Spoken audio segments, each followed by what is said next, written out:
हाँ तो बच्चों, आज का हमारा लेसन है संगम युग।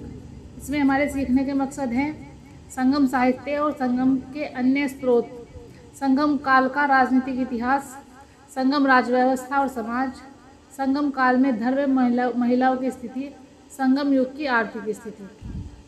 संगम युग दक्षिण भारत के इतिहास में एक महत्वपूर्ण अध्याय है।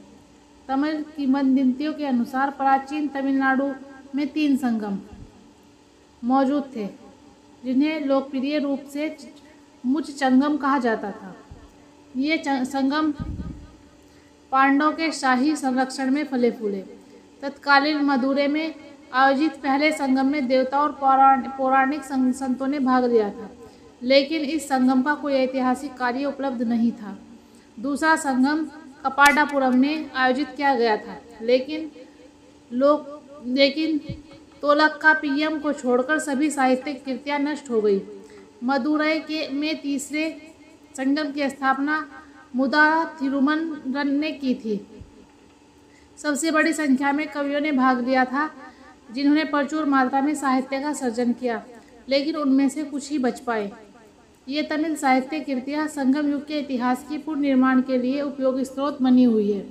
संगम साहित्य के अलावा मेगास्थनीज, स्ट्रेबो, प्लिनी और टॉलेमी जैसे यूनानी लेखकों ने पश्चिम और दक्षिण भारत के बीच वाणिज्यिक संपर्कों का उल्लेख किया है। अशोक के शिलालेख में मौर्य साम्राज्य के दक्षिण चेर, चोल और पांड्य शासकों का उल्लेख है। कलिंग के खारवेल के हाथीकुंभ शिलालेख में भी तमिल साम्राज्य का उल्लेख है। अरिक्का, मेडूर, पूमपुहार, कोडम्मनल तथा अन्य स्थानों की खुदाई में तमिल की विदेशी वाणिज्यिक गतिविधियों का पता चलता है। संगम साहित्य का काल। संगम साहित्य का कालक्रम आज भी विद्वानों के बीच एक विवादित विषय है। संगम कालक्रम का मुख्य आधार इस तथ्य में निहित है कि श्रीलंका के गजभागु द्वितीय और चेरा राजवंश के सेनगुट्टुवन समकालीन थे। इसकी पुष्टि शिलपथ्याराम के साथ साथ दीपवंश और महावंश में भी होती है। इसके अलावा पहली शताब्दी ईस्वी के रोमन सम्राटों द्वारा जारी किए गए रोमन सिक्के तमिलनाडु के विभिन्न स्थानों में प्रचुर मात्रा में पाए गए थे। अतः साहित्यिक, पुरातत्व एवं मुद्रा शास्त्रीय साक्ष्यों के आधार पर संगम साहित्य की सर्वाधिक संभावित तिथि 3री शताब्दी ईसा पूर्व से 3री शताब्दी ईस्वी के बीच निश्चित की गई है। अब संगम साहित्य का राजनीतिक इतिहास पर नजर डाल लेते हैं। संगम युग के दौरान तमिल देश पर चेर, चोल, पांड्य नामक 3 राजवंशों का शासन था। इन राजवंशों के राजनीतिक इतिहास का पता साहित्यिक संदर्भों से लगाया जा सकता है। चेरों ने आधुनिक केरल के कुछ हिस्सों पर शासन किया। उनकी राजधानी वंजी थी और उनके महत्वपूर्ण बंदरगाह टोंडी और मुसीरी थे। उनकी माला के रूप में ताड़ के फूल थे। प्रथम शताब्दी ईस्वी पूर्व के पुगलूर शिलालेख में चेर शासकों की 3 पीढ़ियों का उल्लेख है। पदिरुपट्टू चेर राजाओं के बारे में जानकारी प्रदान करता है। पेरुम सोरुरु ओधियान चेरा लाथन इमायावरम्बन नेदुम चेरालाथन तथा चेरन सेनगुट्टुवन इन राजवंशों के प्रसिद्ध शासक थे। नाम भी इतने अजीब अजीब से हैं, ये तमिल के पढ़ते हुए भी सोचना पड़ रहा है। चेरन सेनगुट्टुवन 2री शताब्दी ईसा पूर्व के थे।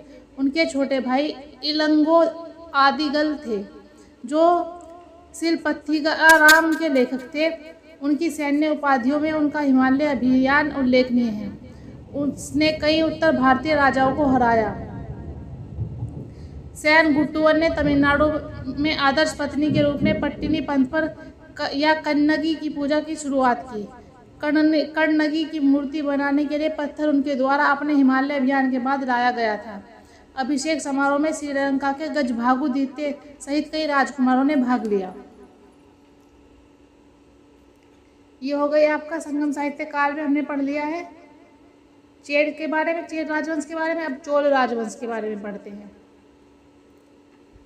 सुन लीजिएगा बस आप। ये बुक जो है बहुत ही महत्वपूर्ण बुक है।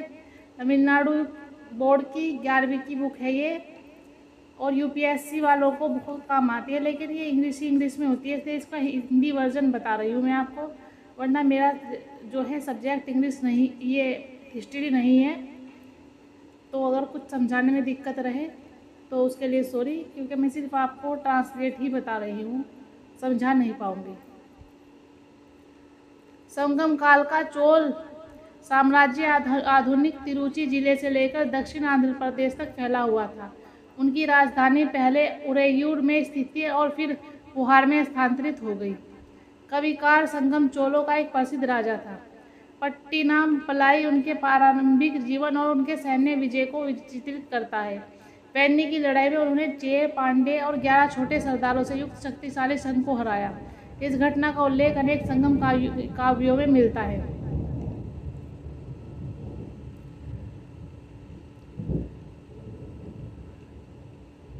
वहप्पर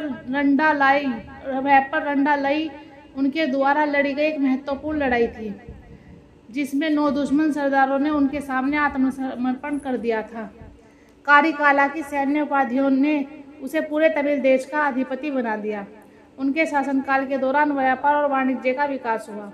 वे वन भूमि के पुनरुद्धार के लिए जिम्मेदार थे और उन्हें खेती के अधीन लाया, जिससे लोगों में समृद्धि आई। उन्होंने कावेरी नदी के पार कल्लनई में भी बनवाया और कई सिंचाई टैंक भी बनवाए। फिर है चोल के बाद है पांड्या। पांड्यों ने वर्तमान दक्षिणी तमिलनाडु पर शासन किया। उनकी राजधानी मदुरई थी। पांड्यन राजवंश की शुरुआती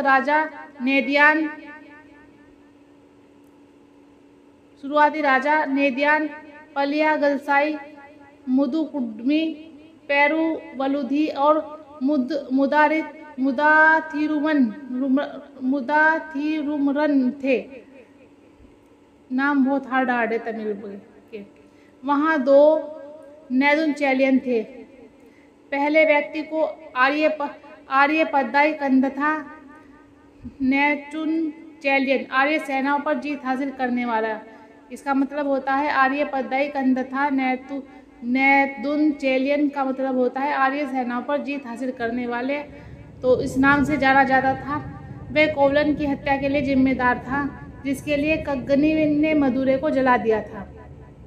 दूसरे में तलैयालंग नाटू चेरुवेनरा, इसका मतलब होता है वह जिन्होंने तेलियालंगम से लड़ाई जीती थी।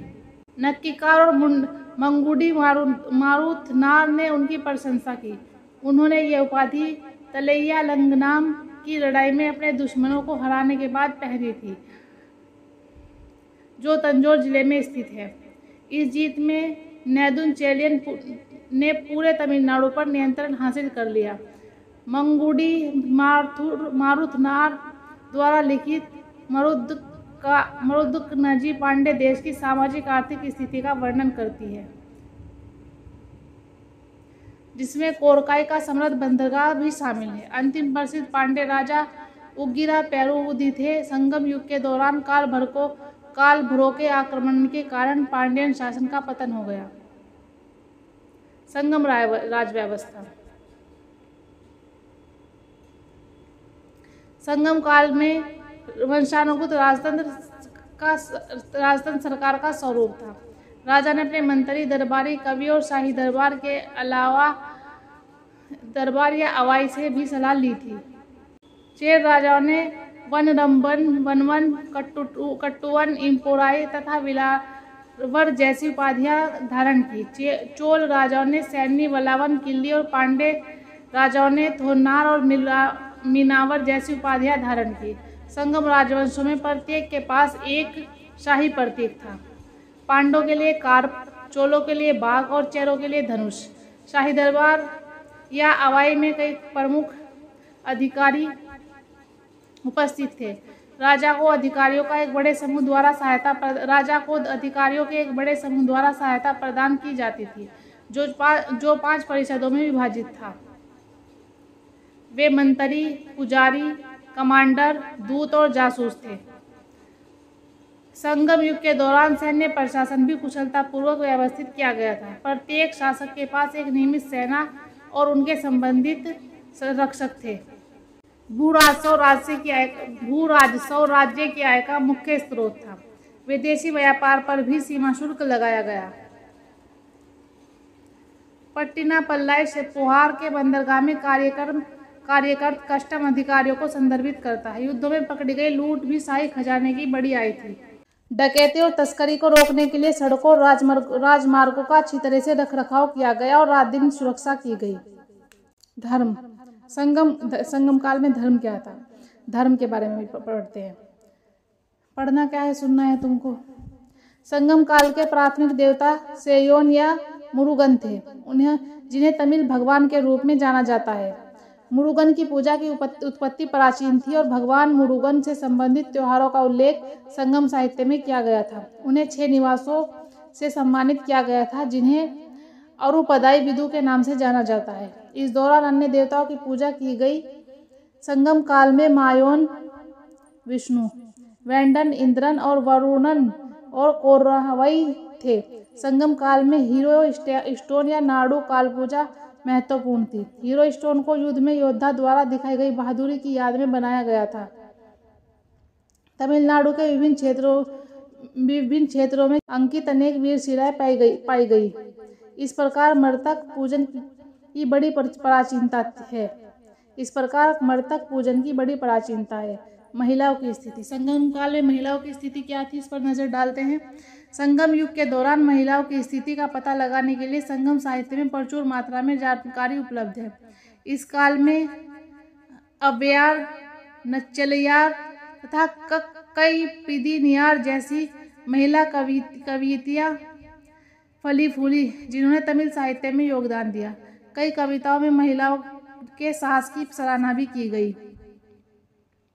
पवित्र जीवन को महिलाओं का सर्वोच्च गुण माना जाता था। प्रेम विवाह एक आम प्रथा थी।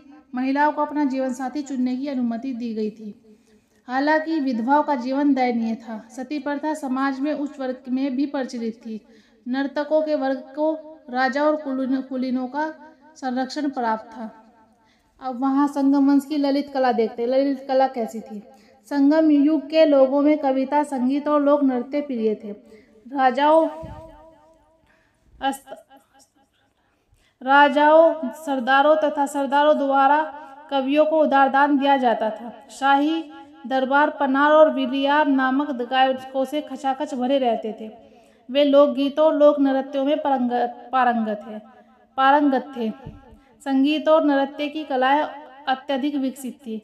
संगम साहित्य में विभिन्न प्रकार के यज्ञ और ड्रमों का उल्लेख मिलता है। कुथु लोगों का सबसे लोकप्रिय मनोरंजन था। अब संगम युग की अर्थव्यवस्था के बारे में जानते हैं। कृषि मुख्य व्यवसाय था। चावल आम फसल थी। रागी, गन्ना, कपास, काली मिर्च, अदरक, हल्दी, दालचीनी और विभिन्न प्रकार की अन्य फसलें थी। कटहल और काली मिर्च चेर देश में प्रसिद्ध थे। चोल और पांडे देश में धान प्रमुख फसल थी। चेर देश में तो काली मिर्च और कटहल पर मशहूर थे, और चेर में क्या, कटहल और काली मिर्च। और चोल पांडे देश में धान प्रमुख फसल थी, यानी कि अनाज, चावल। संगम काल की हस्तशिल्प लोकप्रिय थी। इनमें बुनाई, धातु का काम, बढ़ईगिरी, जहाज निर्माण और मोतियों, पत्थरों, हाथी दांत का उपयोग करके आभूषण बनाना शामिल है। इन उत्पादों की बहुत मांग थी, क्योंकि संगम काल के दौरान आंतरिक और बाह्य व्यापार अपने चरम पर था। सूती और रेशमी कपड़ों की कताई और बुनाई में उच्च गुणवत्ता प्राप्त की। कविताओं में भाप के बादल या सांप के केंचुए जितने पतले सूती कपड़े का जिक्र है। उरेयूर में बुने गए सूती कपड़ों की पश्चिम दुनिया में बड़ी मांग थी। संगम युग में आंतरिक और विदेशी व्यापार दोनों अच्छी तरह से संगठित और तेजी से चल रहे थे। संगम साहित्य ग्रीक और रोमन वृत्तांत और पुरातात्विक साक्ष्य इस विषय पर जानकारी प्रदान करते हैं। व्यापारी मालगाड़ियों और जानवरों की पीठ पर लादकर एक स्थान से दूसरे स्थान तक ले जाते थे। व्यापारी मालगाड़ियों और जानवरों की पीठ पर लादकर एक स्थान से दूसरे स्थान तक ले जाते थे। आंतरिक व्यापार अधिकतर वस्तु विनिमय प्रणाली पर आधारित था। दक्षिण भारत और यूनानियों के बीच बाह्य व्यापार होता था। पोहार बंदरगाह विदेशी व्यापार का केंद्र बन गया था, क्योंकि बड़े जहाज कीमती सामान के साथ इस बंदरगाह में प्रवेश करते थे। वाणिज्यिक गतिविधि के लिए अन्य बंदरगाहों में टोंडी, मुसिरी, कोरकाई, अरिक्कामेडु तथा मराक्कनम शामिल हैं। पेरिप्लस के लेखक विदेशी व्यापार पर सबसे मूल्यवान जानकारी प्रदान करते हैं। संगम युग का अंत। 3वीं शताब्दी ईस्वी के अंत में संगम काल का धीरे धीरे पतन देखा गया है। काल भ्रमों से लगभग 2.5 शताब्दियों तक शामिल देश पर कब्जा किया। कालार्व शासन के बारे में हमें बहुत कम जानकारी है। इस काल में जैन धर्म और बौद्ध धर्म प्रमुख हो गए। उत्तरी तमिलनाडु में पल्लवी और दक्षिणी तमिलनाडु में पांडवों के कालर्भों को तमिल देशों से बाहर खदेड़ दिया और अपना शासन स्थापित किया। इसको लेसन को सुनने के बाद आपको ये बातें समझ में आ जानी चाहिए। संगम साहित्य, सही संगम काल के अध्ययन के स्रोत क्या थे। संगम चेर, चोल और पांड्य शासक की अवधि है, उनकी उपलब्धियां। प्रशासनिक व्यवस्था, सही संगम राज्य व्यवस्था, अन्य विवरण। संगम समाज, भूदृश्य के 5 विभाग, उनका धार्मिक जीवन और महिलाओं की स्थिति। संगम काल के दौरान अर्थव्यवस्था, विशेष रूप से संगम काल के दौरान विदेशी वाणिज्यिक संपर्क। अगर नहीं समझ में आया है तो इसका मतलब है आपको वीडियो दोबारा से देखने की ज़रूरत है। बार बार सुने, कोशिश करें चीज़ को समझने की, क्योंकि ये बहुत ही टफ लिखी हुई बुक है और बहुत ही टू द पॉइंट लिखी गई है। इसमें मिर्च मसाला कुछ भी नहीं है। ये तमिलनाडु की क्लास 11वीं की बुक है। इसे यूपीएससी के स्टूडेंट्स पढ़ते हैं और ये सिर्फ इंग्लिश में आती है। इसका हिंदी अनुवाद मैं पहली बार कर रही हूँ। यूट्यूब पर पहली बार आपको हिंदी अनुवाद मिल रहा है। आप इससे फ़ायदा उठाएं कि उस बुक में लिखा क्या है। हिंदी मीडियम के बच्चों के लिए ये एक वरदान साबित होगी इंशाल्लाह। मेरा सब्जेक्ट इतिहास नहीं रहा है तो मैं अच्छी तरह से ना समझा पाऊँ तो उसके लिए सॉरी, लेकिन फिर भी मैं कोशिश कर रही हूँ कि उसका ट्रांसलेशन तो बता ही दूँ कि उस बुक में लिखा क्या है। तो मैं उसकी ट्रांसलेशन बता रही हूँ आपको, आप सुने और फ़ायदा उठाएं। मिलते हैं नेक्स्ट वीडियो में इंशाल्लाह।